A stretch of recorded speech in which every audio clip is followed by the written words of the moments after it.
कभी क्या होता है, कुछ शिष्य अपने आप को गुरु से ज्यादा समझने लग जाते हैं। नारद जी भी अपने आप को शिव जी से ज्यादा समझने लगे।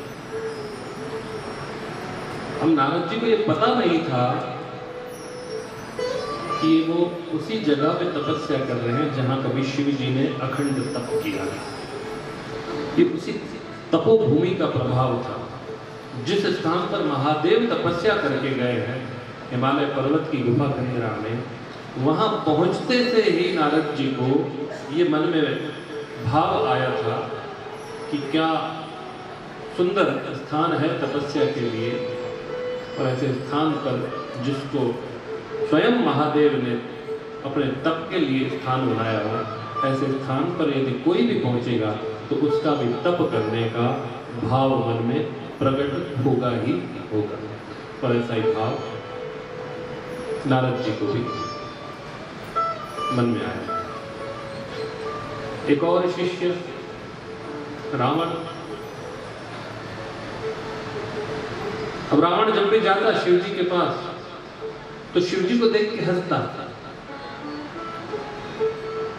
माता पार्वती ने पूछा ये क्या चेला पाला है कि जब भी आता है आपको देख के हंसता है? बोले अरे इसको हंसने दो, ये ऐसा ही चेला। कभी जाए तो कैलाश को सिर पर उठा ले। अब एक बार कैलाश पर्वत को सिर पे उठाया तो पूरा शिव परिवार डोलने लगा। शिव परिवार डोला। माता ने पूछा ये कौन आया है? बोले चेला आया है। ये कैसा चेला है? ये क्या कर रहा है? बोले प्रणाम कर रहा है। किसी ने रावण से पूछा ये कोई प्रणाम करने का तरीका है? बोले भगवान को सिर पे धारण किया है। अब वो लोग जो है अपना शीश झुकाते हैं भगवान के चरणों में, इसने भगवान के चरणों को जो है शीश पे उठा। तो बोले मैं सबसे अलग सलग कैसे देखूंगा? तो कुछ अलग सलग हरकतें करने के लिए भी कुछ ऐसे चेले आ जाते हैं। फिर मैं रावण क्यों, जो सब करते हैं वो मैं भी करूं तो फिर मैं कहां का रावण? क्योंकि थोड़ा मन में अहंकार होता है। जब अहंकार होता है तो ऐसी ही बातें शिष्यों के द्वारा, भक्तों के द्वारा हो जाती है। जब शिव जी ने अपनी चुटकी बजाकर और माया का अंत किया, नारद जी अपने वास्तविक स्वरूप को प्राप्त हुए। वानर का मुख गया, स्मृति वापस लौटी। जैसे स्मृति वापस लौटी, सीधा मुंह पर हाथ आ गया। ये मैंने क्या किया? अपने प्रभु को, अपने नारायण को मैंने श्रापित कर दिया। महापाप हुआ मुझसे, महापाप हुआ। मैंने अपने नारायण को, अपने स्वामी को श्रापित कर दिया। प्रभु क्षमा कर दो। नारायण जी बोले कि अब तुम्हारे वचन मिथ्या तो होंगे नहीं नारद। जो तुमने मुख से बोल दिया वो तो कालांतर में घटित होना ही। जहां भक्तों की चरण वंदना स्वीकार है, वहां भक्तों के श्राप भी भगवान को स्वीकार हो जाते हैं। इसको भी उठाकर शिरोधार्य कर दिया नारायण भगवान ने।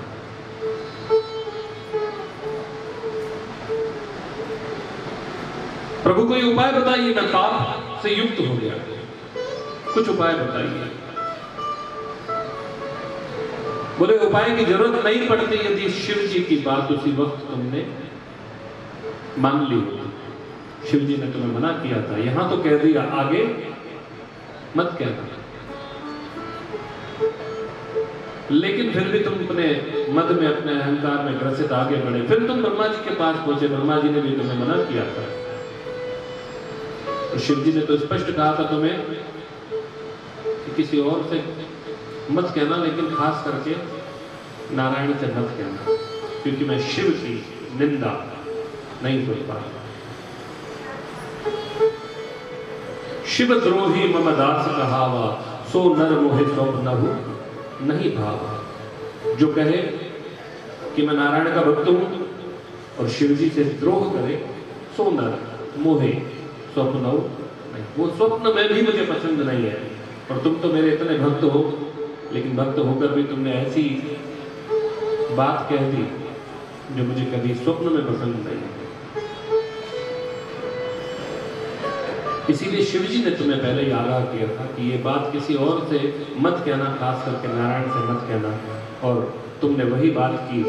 लेकिन ठीक है, अब उसी स्थान पर जाकर जहां तुमने तप किया था, हे नारद, वहां जाकर शिव सहस्त्र नाम का पाठ करो, कोई और उपाय है ही नहीं। बोलिए शंकर भगवान। शिव जी के शत नामों का पाठ करो, उनके 100 नामों को लेकर वहां पर तप करो, तब तुम इस पाप से मुक्त बनो। नारद जी गए, पुनः उसी स्थान पर शिव शत नाम का पाठ किया। भगवान भूत भावन भगवान भोलेनाथ ने करुणा की और नारद जी को पाप से मुक्त किया। हर हर महादेव। सब पर करुणा बरसाने वाले ऐसे मेरे महादेव।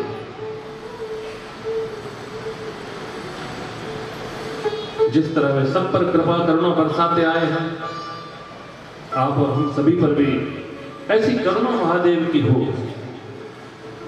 कि इस कलयुग में हमने जन्म लेकर हम जो अपने अपने कार्यों में अपनी अपनी समस्याओं, अपनी अपनी उलझनों में जो उलझ के और भगवान को विस्मृत कर बैठे हैं, उस भगवान को कभी हम विस्मरण न करें। हमेशा ईश्वर हमारी स्मृति में रहे। देखिए, शिव शब्द का अर्थ समझिए। जब कोई मर जाता है तो क्या बनता है? शव। शव, और उसमें केवल ई की मात्रा लगती है तो वो हो जाता है शव से शिव। ई यानी ईश्वर, ईश्वर यानी शिव। शिव रूपी ईश्वर या ईश्वर रूपी शिव, वो जब ई की एक मात्रा है ना, वो ई की मात्रा ही हमारी आत्मा है।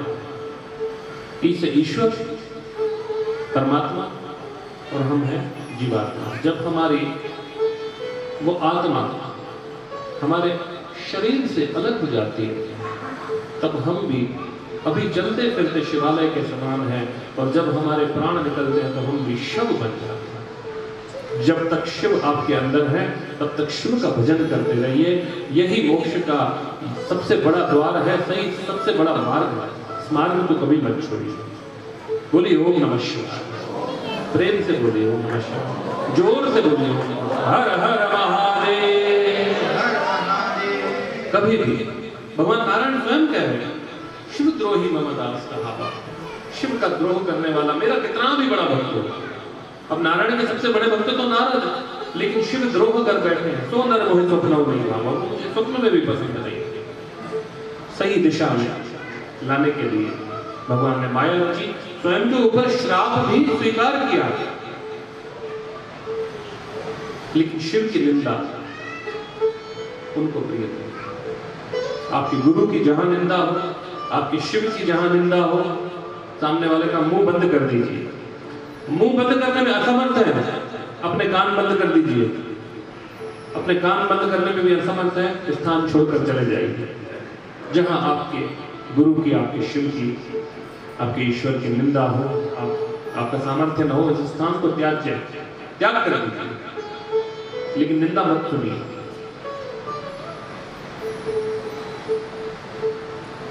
क्योंकि भगवान निंदा करने वालों को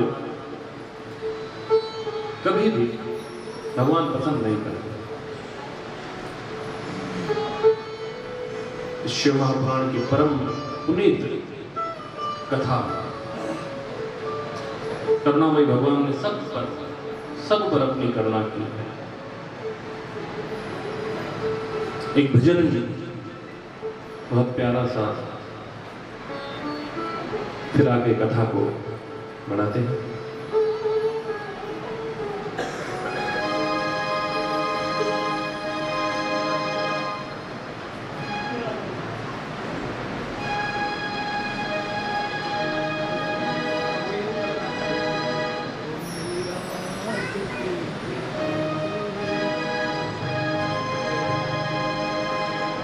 चलिए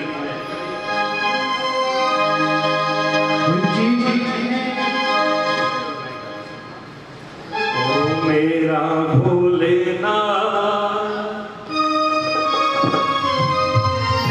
मेरा भोलेनाथ ऐसा भक्तों का रखवाला है। मेरा भोलेनाथ ऐसा भक्तों का रखवाला है। मेरा भोलेनाथ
त्रिलोकी के नाथ की, त्रिपुंडरहरि भगवान की, हर हर महादेव की जय, हर हर महादेव की जय, हर हर महादेव की जय।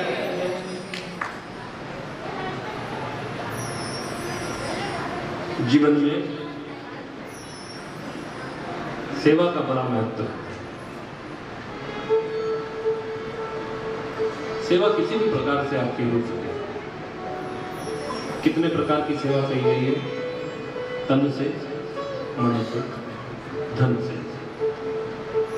जो जिस प्रकार की सेवा में समर्थवान हो, उसे अपने अपने सामर्थ्य के अनुसार धर्म कार्य में, अपनी सेवा में सहयोग देना चाहिए। श्री कृष्ण क्या कहते हैं गीता में? यदा यदा हि धर्मस्य ग्लानिर्भवति भारत अभ्युत्थानं धर्मस्य तदात्मानं सृजाम्यहम्। जब जब भारत भूमि, कहाँ का नाम लिया? भारत भूमि। यदा यदा हि धर्मस्य ग्लानिर्भवति भारत, भारत भूमि। जब जब भारत भूमि पर धर्म की हानि गिलानी हुई है, अधर्म का बोलबाला बड़ा है, तब तब मैं अधर्मियों के नाश में, धर्म के पुनरुत्थान हेतु तदात्मानं सृजाम्यहम्, तब तक मैं सृजित होता हूं, अवतार लेता हूं। तो भगवान किस चीज के पीछे आ रहे हैं? धर्म। और आप और हम सभी यहां पर क्या कर रहे हैं? धार्मिक कृत्य कर रहे हैं, धर्म में वृद्धि कर रहे हैं। तो ऐसे धर्म के जो भी कार्य अपने अपने सामर्थ्य अनुसार उसमें अपना सहयोग देते रहिए और सेवा का अवसर कभी भी मत जाने दीजिए। जो आपसे सेवा बने जरूर करिए, तन की, मन की, धन की, जैसे भी। एक बार पांडवों ने प्रतिभोज का आयोजन रखा। प्रीति भोज में आसपास के सभी राजाओं महाराजाओं को, सबको न्योता निमंत्रण दिया। दूर दराज के भी जो राजा महाराजा थे सबको निमंत्रित किया कि आइए, सबका मिलना जुलना भी हो जाएगा, भोजन प्रसादी भी हो जाएगी, सब आपस में बैठेंगे मिलजुल के, धर्म पर चर्चा करेंगे।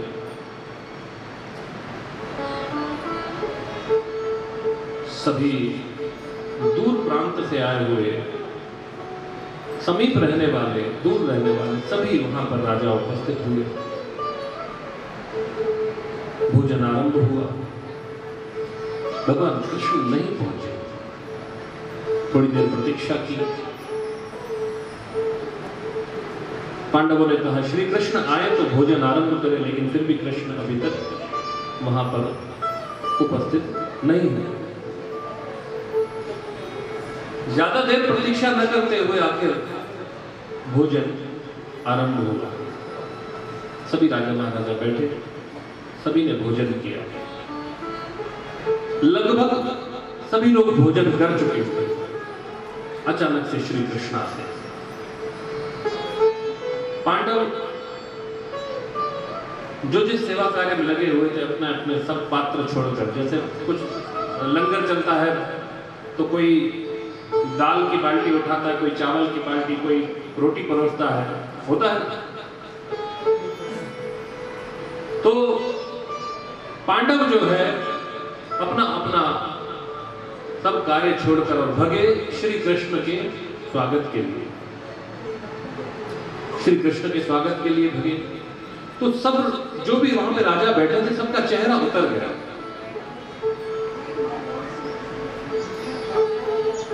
सबका चेहरा उतरा और सबने सोचा कि अब कृष्ण आ गए हैं, अब कृष्ण आ गए तो हमारी वैल्यू खत्म। सारे पांडव भगे हैं उनकी सेवा आओ भगत के लिए, और सबका चेहरा उतर गया। सबने सोचा कि यहाँ तो श्री कृष्ण का ही गुणगान होना है, हमारा जो है। जैसे ही श्री कृष्ण एंटर हुए, उन्होंने आते से क्षमा मांगी पांडवों से कि माफ करना, मुझे आना तो बहुत पहले था, लेकिन किसी अचानक कार्य में उलझ गया, मुझे विलंब हो गया, मुझे क्षमा करना।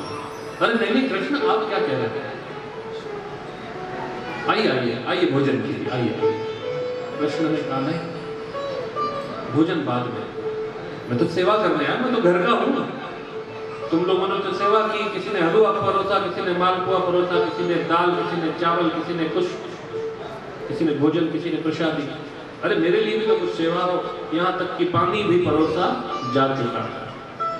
भगवान कृष्ण निराश हुए, सेवा हाथ नहीं लगी, थोड़ा मायूस हुए, क्योंकि सेवा करने के लिए आए। श्री कृष्ण जब देखते हैं कोई सेवा नहीं हुई, तो भगवान श्री कृष्ण स्वयं जाकर जूठी पत्तल उठाते हैं और एक एक पत्तल उठाकर वो जहां कूड़ादान था वहां जाकर भगवान कृष्ण स्वयं पत्तल उठाते हैं। भगवान भी सेवा के अवसर ढूंढते हैं।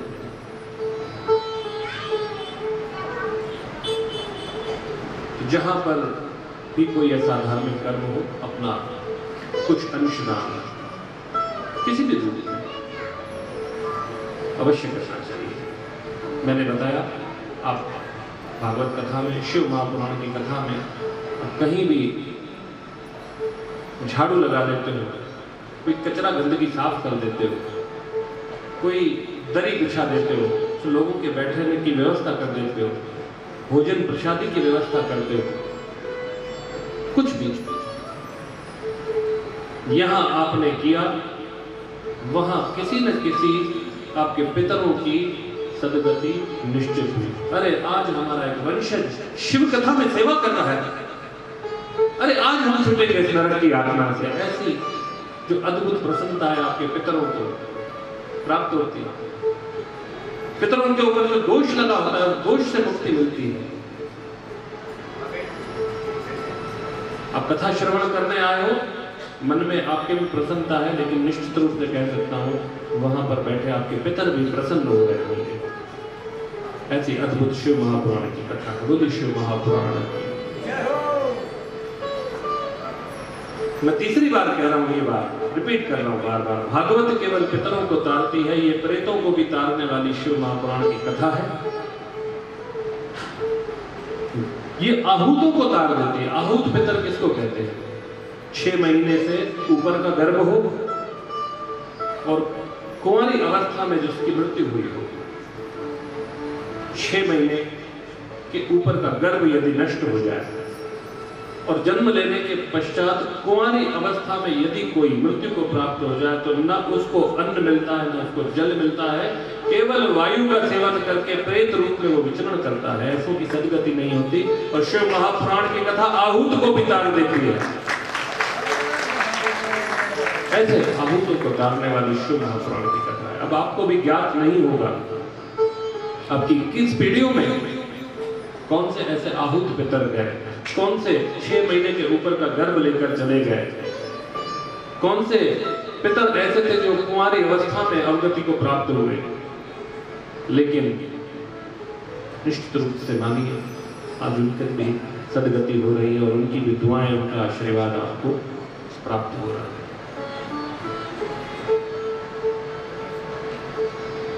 हमारे सनातन धर्म में एक त्योहार खत्म होता है, दूसरा आरंभ होता है, दूसरा खत्म होता है, तीसरा आरंभ होता है। कि भगवान ने एक माला बना के रखी कि मेरे भक्त जो हैं कभी भी उदास ना हो। एक मन का खत्म, दूसरा चालू, दूसरा खत्म, तीसरा चालू। भगवान ने माला बना के रखी है, हर्षोल्लास में चलते रहो। श्रावण मास आया, रक्षाबंधन आएगा, जन्माष्टमी आएगी, एक के बाद एक नवरात्रे आएंगे, पितृपक्ष भी लगेगा, पितरों की भी मुक्तियां होंगी।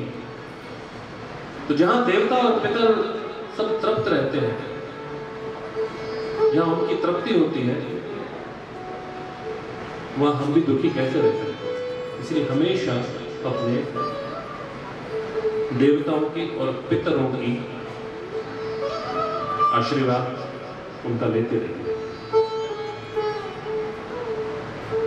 सब पर करुणा बरसाने वाले महादेव के श्री चरण कमलों में नमन करते हुए मैं आप सभी के पूर्वजों के लिए प्रार्थना करता हूं कि महादेव उनको अपनी शरण में रखा। हर हर महादेव। जो हमें ज्ञात है, जो हमें ज्ञात नहीं है, सबकी सदगति करें और इस कथामृत का फल आपके पितरों को प्राप्त हो। भगवान ऐसे करुणामयी है। एक ब्राह्मण पुत्र गुणनिधि जिसका नाम था, क्या नाम था? मैंने कहा था कल में, जरा ऊंचा सुना था। गुणनिधि नाम का ब्राह्मण, लेकिन कर्म जो है खोटे, जुआ खेलना, व्यसन करना, मदिरा मांस शराब इत्यादि सब प्रकार के कुकर्म करना और अपने कर्म कांड से विमुख रहना। ऐसा गुणनिधि नाम का जो ब्राह्मण पुत्र था, आखिर घर वालों ने परेशान होकर घर से निकाल दिए। घर से निकले, कहां जाए कुछ समझ में नहीं आया। न साथ में कुछ धन है न कुछ है, और ऐसे बिना धन के अभाव में जीवन भला कहां से जिया जा सकता है। भूख लगी, प्यास लगी, कोई और आश्रय न मिला, शिव मंदिर में चला गया। रात्रि का समय था, शिव मंदिर में पहुंचा तो भगवान पर चढ़े हुए जो भी प्रसाद भगवान पर चढ़ा हुआ था, सोचा कि इसको खाकर मैं अपनी भूख और प्यास मिटा लूं। वो गुणनिधि मंदिर पहुंचा तो मंदिर में बहुत अंधेरा था। अब अंधेरे में उसको कुछ समझ में नहीं आया कि कौन सी चीज कहां पड़ी हुई है, तो उसने अपनी ये कुर्ता उतार कर, अपनी जो शर्ट पहनी थी, अपने अंग वस्त्र उतार कर और उसको प्रज्वलित किया। जैसे ही वो कपड़ा थोड़ा जला, उसकी रोशनी हुई और उसने उसका प्रसाद उठाया अपना पेट भरण करने के लिए। वो प्रसाद उठाकर और भागा। भागते भागते जो मंदिर के सेवाकर्मी थे, उस एक सेवाकर्मी सोया हुआ था, उसके पैर से उसका पैर टकरा जाता है। जैसे ही पैर टकराया, वो सेवक चिल्लाया, चोर चोर चोर, पकड़ो पकड़ो पकड़ो। सारे सेवाकर्मी उठे और उस गुणनिधि को पकड़ने के लिए उसके पीछे दौड़े। जब उनके हाथ नहीं आया तो उस राज्य के जो रात को गुप्तचर होते हैं, रात को गश्त लगाते हैं कि राज्य में कौन कौन व्यक्ति क्या क्या कर रहा है, कौन सी गतिविधियां राज्य में हो रही है। वो गुप्तचरों ने देखा कि चोर चोर चोर करके लोग पीछे भाग रहे हैं और एक व्यक्ति भागता हुआ उनको दिखाई दिया। उन्होंने तीर निकाला और जैसे ही उस गुणनिधि के ऊपर निशाना साध के उसको बाण लगाया, गुणनिधि के प्राण पखेर हुए। लेकिन कहां से निकला था? भगवान शिव के मंदिर से। क्या करके निकला था? अपने वस्त्रों से दीपदान करके। कोई और दीपक तो मिला नहीं, अपने वस्त्रों से ही उसने आग लगा के और भगवान के मंदिर में दीपदान करके निकला। दीपदान करके निकला, मृत्यु हुई, अगला जन्म मिला राजा दम के रूप में। और अंत समय में हम जो भावना लेकर इस संसार को त्यागते हैं, वही भावना हमारे अगले जन्म में फलीभूत होकर स्वाभाविक कर्म के रूप में हमारे गुणों में समाविष्ट रहती है। इसीलिए कहते हैं संपत्ति का, धन का मोह नहीं करना चाहिए। मरते वक्त अगर हम यही भावना लेकर कि अरे हमारी संपत्ति, अरे हमारा घर, अरे हमारा परिवार, अरे हमारा रुपया, अरे हमारा पैसा, तो फिर हम आसक्ति से बंधे रहेंगे। इसीलिए कभी भी संसार में किसी भी चीज के प्रति आसक्ति नहीं होनी चाहिए। अच्छा, एक बात बताइए, हम कभी अपने शहर को छोड़कर दूसरे शहर जाते हैं, किसी धर्मशाला में, किसी होटल में, कहीं भी 2-4 दिन रुकते हैं। हमारे घर से अच्छा अच्छा सामान होटल में होता है, टीवी भी बड़ी अच्छी लगी होती है, बाथरूम में नलके भी बड़े अच्छे होंगे, सोने के लिए गद्दे भी अच्छे होंगे, एक से एक बढ़िया सामान हमें वहां पर मिलता है। लेकिन 2-4-5 दिन जब हम जितना ठहरते हैं, उतना ठहरने के बाद जब हम चेकआउट करते हैं, जब हम बाहर निकलते हैं, वहां का रेंट हम चुकाते हैं, थोड़ी किराया होता है देते हैं, तो फिर अपने घर चले आते हैं। तो क्या हम ये कहते हैं कि हमने किराया दिया तो ये होटल की जो लाइटें हैं हमारी हो गई, ये गद्दे हमारे हो गए, ये बिस्तर हमारा हो गया, बोलते हैं क्या? क्योंकि हमें मालूम है हम इन चीजों का किराया दे रहे हैं, और एक दिन हमें ये जितना हमारा कार्य, जितना हमारा यहाँ पर रहना है, उसके बाद हमें छोड़ना है। वैसे भी ये तन हम किराए पर भगवान से लेकर आए। अब जो जितने समय के लिए लेकर आया है उतना समय पूर्ण होगा और फिर एक दिन इसको छोड़ना ही है। तो फिर हम आसक्ति से बंधे क्यों रहे? एक दिन ये सब छोड़ना है, सब छूट जाता है। इसीलिए किसी भी चीज पर कभी अभिमान नहीं करना चाहिए। जाएगा जब यहाँ से, जाएगा जब यहाँ से, कुछ भी पास होगा, 2 गज कफन का टुकड़ा तेरा लिबास होगा।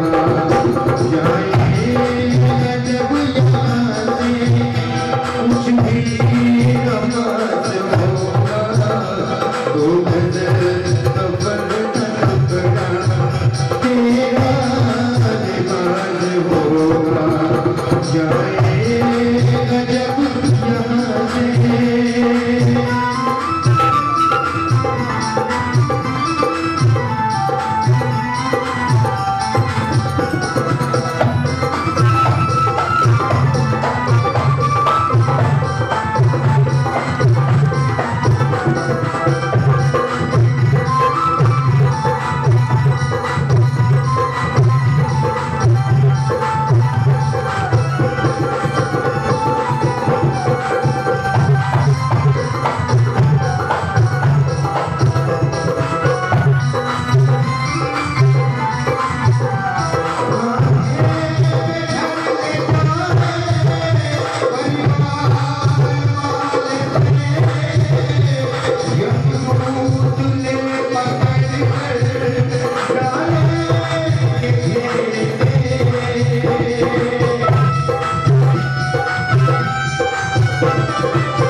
बोलिए शंकर भगवान महादेव।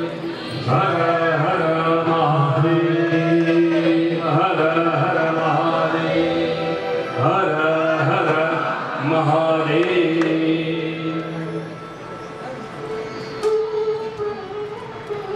विश्व विजेता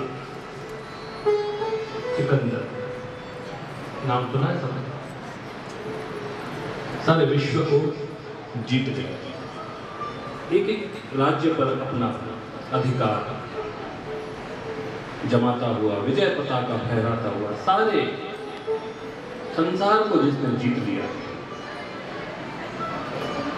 सारी दुनिया को जीतने के बाद सिकंदर अभिमानी हो गया कि सारी दुनिया आज मेरी मुट्ठी में है, सारी दुनिया का राज्य मैं आज जीत कर बैठा हूं। ऐसा मन में अहंकार पोषित हो गया। उसके गुरु थे अरस्तु। क्या नाम था? अरस्तु। अरस्तु ने देखा कि मेरा शिष्य थोड़ा अभिमानी हो चला है, थोड़ा सा इसको ज्ञान जरूरी ताकि अहंकार से निकले। देखिए, जब इंसान को कुछ पद मिलता है, कोई प्रतिष्ठा मिलती है, तो इंसान अभिमानी हो जाता है। ये स्वाभाविक गुण है।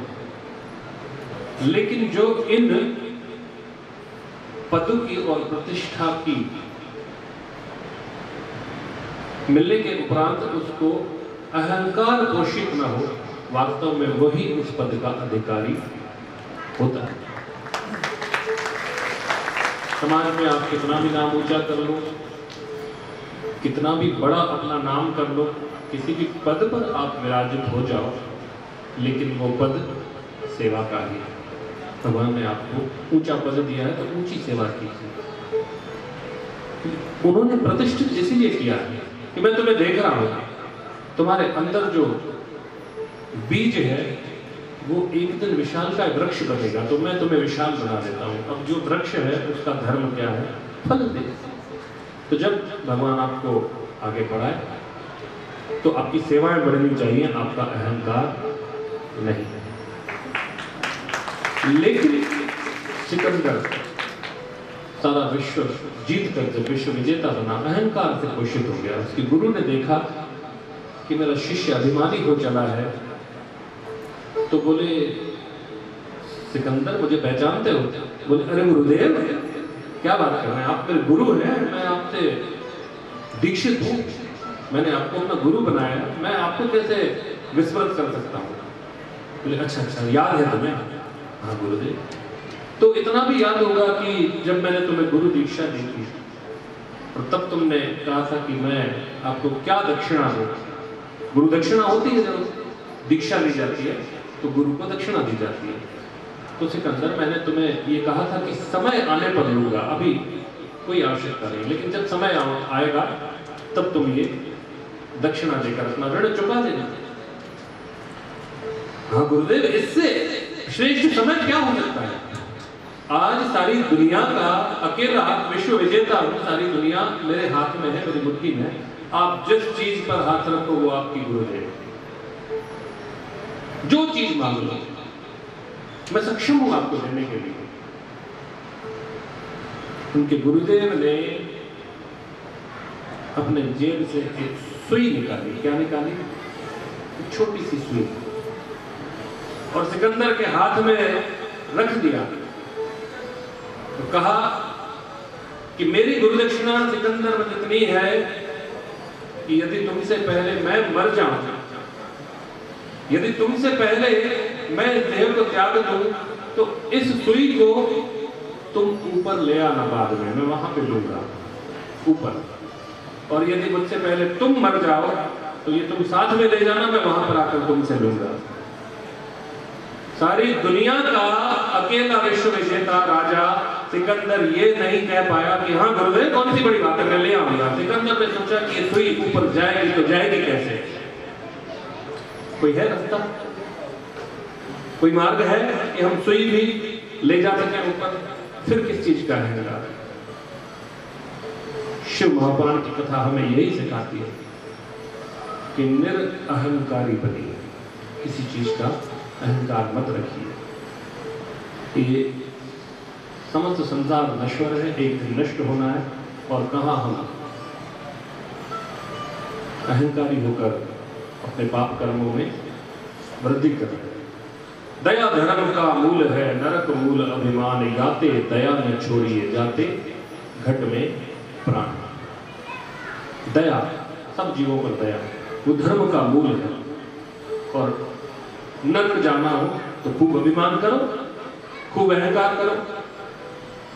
इसलिए दया का दामन कभी मत छोड़िए, क्योंकि प्राण तो यहाँ अटके हुए हैं। एक पीछे से यमराज जी ने इशारा किया और चलना है। तो सिकंदर विश्व विजेता होकर भी ये नहीं बोल सका कि हाँ मैं ये सुई आपको ऊपर लाकर और दे दूंगा। इस संसार में आए हैं, जितना अपने हाथ से हो सके अच्छा कर्म करते रहिए। नहीं कर पा रहे हैं, प्रयास कीजिए, क्योंकि प्रयास ही सार्थक होता है। भगवान की भक्ति में, भजन में मन नहीं लगता, मन नहीं लगता तो लोग भक्ति करना ही छोड़ देते हैं।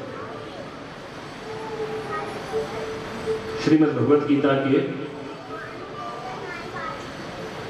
6वें अध्याय के 59वें श्लोक में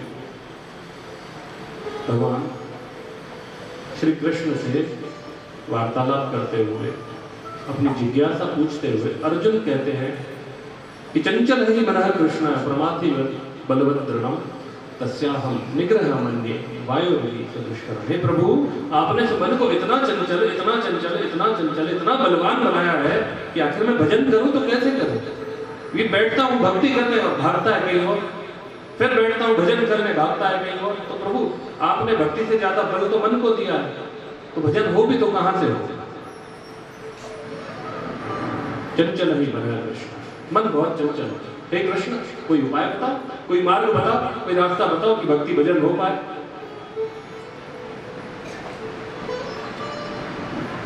श्लोक नंबर 60, अध्याय नंबर 6, भगवान कहते हैं असंशय महाबाहो मनः दुर्निग्रह चलत अभ्यासेन तुम कौन्तेय वैराग्यम चलते। तू बिल्कुल ठीक कहता है अर्जुन, तू बिल्कुल सही कहता है। ये मन जो है वायु से भी ज्यादा चंचल है। एक बार वायु को कैद करना संभव है, लेकिन इस चंचल मन को वश में करना बड़ा दुष्कर कार्य है। तू बिल्कुल सही कहता है, लेकिन हे अर्जुन, अभ्यास है ना तुम अभ्यास कर। अभ्यास है न तुम कौनते वैराग्य चलते। तुम अभ्यास करते करते एक दिन वैराग्य को जरूर प्राप्त हो जाओगे। अच्छा, आप लोगों में से खाना बनाना किस किस को आता है? हाथ ऊपर करो जरा, देखो। अब तो जिनको नहीं भी आता होगा तो हाथ तो उठा लो भाई, सबको आता है। अच्छा, रोटी बनाना किस किस को आता है? रोटी बनाने में थोड़े हाथ नीचे हो गए तब हुआ। बस एक प्रश्न करना चाहता हूँ सभी माताओं बहनों से, एक को छोड़कर, है ना? पहली रोटी जब आपने जीवन में बनाई थी, क्या वो गोल थी? ईमानदारी से, जिसकी गोल थी हाथ उठाओ। अभी किसी का हाथ नहीं उठाओ। जीवन की पहली रोटी गोल नहीं बनती, लेकिन धीरे धीरे अभ्यास के द्वारा, अगर आप टीवी देख रहे हो और यहाँ बेलन आपका चल रहा है रोटी के ऊपर, तब भी आपकी रोटी गोल बनेगी। मैं बिल्कुल दावे के साथ कहता हूँ। तो ये रोटी को गोल बनाने की जो सिद्धि आई, कहाँ से आई? अभ्यास से। आपने अभ्यास किया, बेलते रहे, और एक दिन आपकी रोटी में, पहले तो आड़े तिरछे इंडिया का, पाकिस्तान का, फलाना ठिकाना सबका नक्शा बना, लेकिन फिर धीरे धीरे आपके उस प्रयास में, आपकी उस जो निरंतर आप कोशिश करते रहे, उसने सिद्धि आपको प्रदान कर दी और अब आपका ध्यान कहीं भी और इधर बेलन चलता रहे, वहाँ टीवी में सीरियल चलता रहे, तब भी रोटी गोल और पति देव भी खुश हो जाएंगे। बोलिए शंकर भगवान की। तो अभ्यास है ना, तुम कौन थे वैराग्य में चले थे। आपका मन नहीं लगता भजन में, मन इधर उधर भागता है। जब पूजा में बैठते कोई मिलने वाला आ जाता है, फिर मन थोड़ा इधर उधर हो जाता है। तो ये तो स्वाभाविक है। देखिए जब नारद जी बैठे समाधि पर तो विघ्न आए, इंद्रदेव ने विघ्न डाले कामदेव का सहारा लेकर, तो आपको भला कैसे छोड़ देंगे। तो जब आप भक्ति पर बैठोगे मन विचलित होगा, स्वाभाविक है, लेकिन अभ्यास अपना मत छोड़िए। और एक दिन अभ्यास सफल होते हैं और ईश्वर की भी प्राप्ति हो जाती है।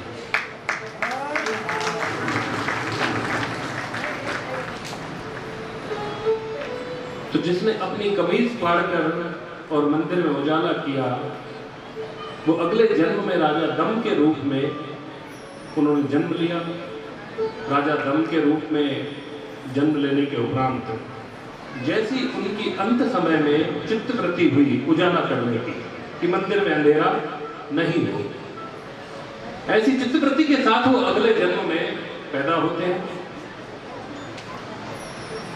और बचपन से ही उनके मन में ये प्रेरणा रहती है कि किसी भी मंदिर में कभी भी अंधेरा नहीं होना चाहिए। राज्य के राजा बने थे, राजा के रूप में दम राजा था, घोषणा करवा दी मेरे राज्य में किसी मंदिर में अंधेरा नहीं होना चाहिए, हमेशा दीपक प्रज्वलित रहना चाहिए। राज्य के लोगों ने भी उस आज्ञा को पालन किया। जिस मंदिर में अंधेरा होगा उस मंदिर को संभालने वाले को दंड दिया जाएगा, इसलिए मंदिरों में कभी भी अंधेरा नहीं रहेगा।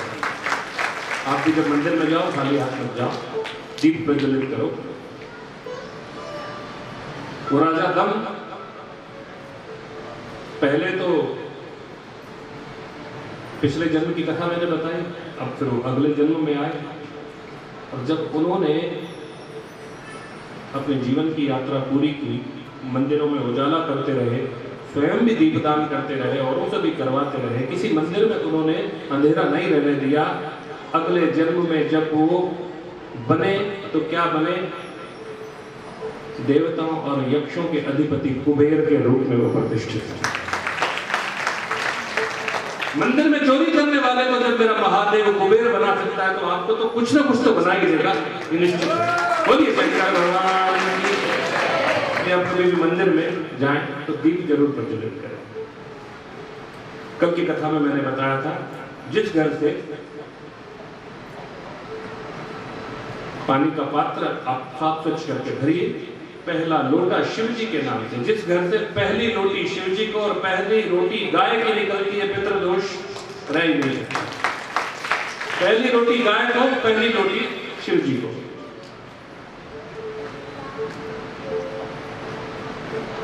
तो हमेशा प्रयास कीजिए, गौ माता का अधिकार है। रक्षाबंधन आने वाला है, बहनों को एक बात बता देता हूं।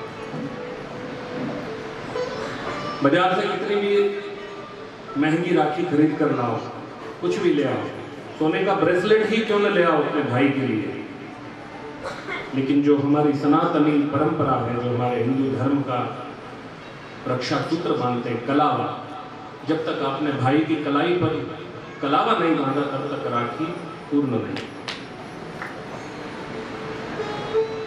प्रेम से कुछ भी बांधिए, अपने अपने सामर्थ्य अनुसार हर कोई बांधता है। मैं तो अपने भाई को, रक्षाबंधन एक दिन आता है साल में, मैं तो अपने भाई को ये पहनाऊंगी, मैं तो अपने भाई को ये राखी पहनाऊं। रहता है भाई बहन का प्रेम भी अनूठा है संसार में। और बहनें निकलती हैं खरीदारी पे, अच्छी से अच्छी राखी जो बाजार में मिलती है वो खरीद कर लाती है और भाइयों को पहनाती है। लेकिन साथ में कलावा, भगवान का स्मरण करते हुए पहले तो कलावे को 5 गठान लगाइए। ओम नमः शिवाय, ओम नारायणाय नमः, ओम गणेशाय नमः, ओम अंबिकाय नमः, ओम सूर्याय नमः। ऐसे 5 जो पंचदेव हमारे सनातन धर्म के कहे गए हैं। कौन कौन? सूर्यदेव, गणेश जी, अंबिका मैया, शिव जी और नारायण भगवान। इन पंचदेवों का स्मरण करते हुए और एक एक गठान लगाइए, तो परम रक्षा होगी। रक्षा नहीं, परम रक्षा होगी। भाई हमेशा रक्षित रहेंगे और बहनों की भी रक्षा करते रहेंगे। तो ऐसी राखी बांधिए। उसके बाद आपको जो भी बांधना है, जो बाजार से खरीद करना है, वो राखी अपने भाइयों को रक्षा सूत्र के रूप में बांधिए। तो सेवा के अवसर मत त्यागिए, जहाँ जहाँ सेवा मिले सेवा कीजिए।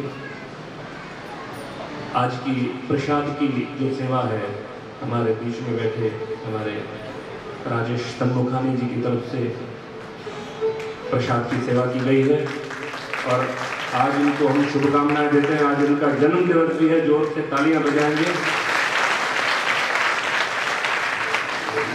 हमारे राजेश जी के लिए। इनके मन में आया कि आज मेरा जन्म दिवस है तो सेवा मेरी होनी चाहिए, मेरी तरफ से होनी चाहिए, और इसी के साथ उन्होंने प्रसाद का यहाँ पर वितरण का सेवा प्रदान की। शिव महापुराण की कथा आगे बढ़ती है। भगवान के मन में आया कि सृष्टि का विस्तार किया जाए। सृष्टि का विस्तार किया जाए तो सबसे पहले देखिए सृष्टि कैसे भगवान शिव के वामांग से जब उनका करोड़ों वर्ष का तप हुआ, शिव जी समाधिस्थ थे। केवल सदाशिव क्यों बोलते हैं? क्योंकि सदैव शिव रहते हैं, बाकी कोई सदैव नहीं रहता। तो सदा शिव अखंड समाधि में करोड़ों वर्ष का तप लिए बैठे।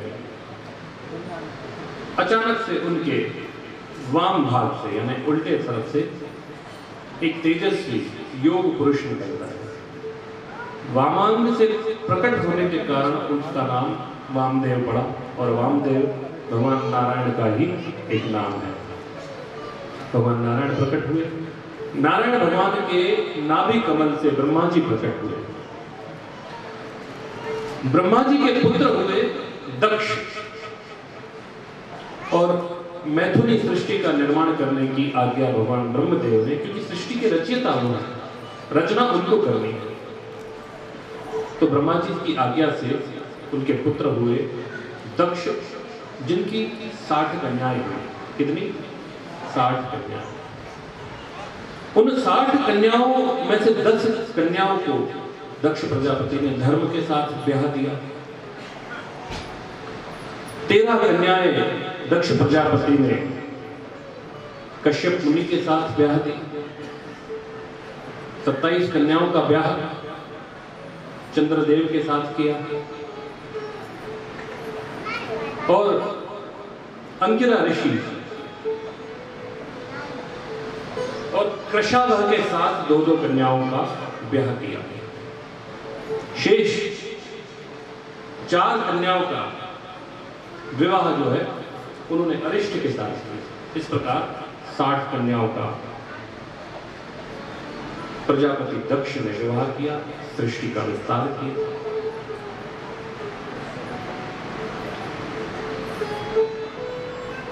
कथा आगे कहती है कि दक्ष प्रजापति की एक पुत्री, दक्ष प्रजापति की एक पुत्री जो स्वयं जगदम्बा का स्वरूप थी, वो उनके यहां प्रकट हुई, जो महादेव के साथ पार्वती के रूप में विराजमान है। वही अंबिका जगदम्बा भवानी माता दक्ष के यहाँ जन्म लेती है। आइए अंबिके भवानी का जयकारा लगाते एक भजन माता के चरणों में हम, क्योंकि यहाँ जन्म हो रहा है अंबिका भवानी। भोलेनाथ की दीवानी गोरा रानी लागे, भोलेनाथ की दीवानी गोरा रानी लागे, गोरा रानी लागे। शिव सजो में विराजे तू महारानी लागे, शिव गोरा रानी लागे, गोरा रानी लागे। शिव सजो में विराजे तू महारानी लागे।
बोलिए अंबिके भवानी मैया की जय, जगत जननी दुर्गा मैया की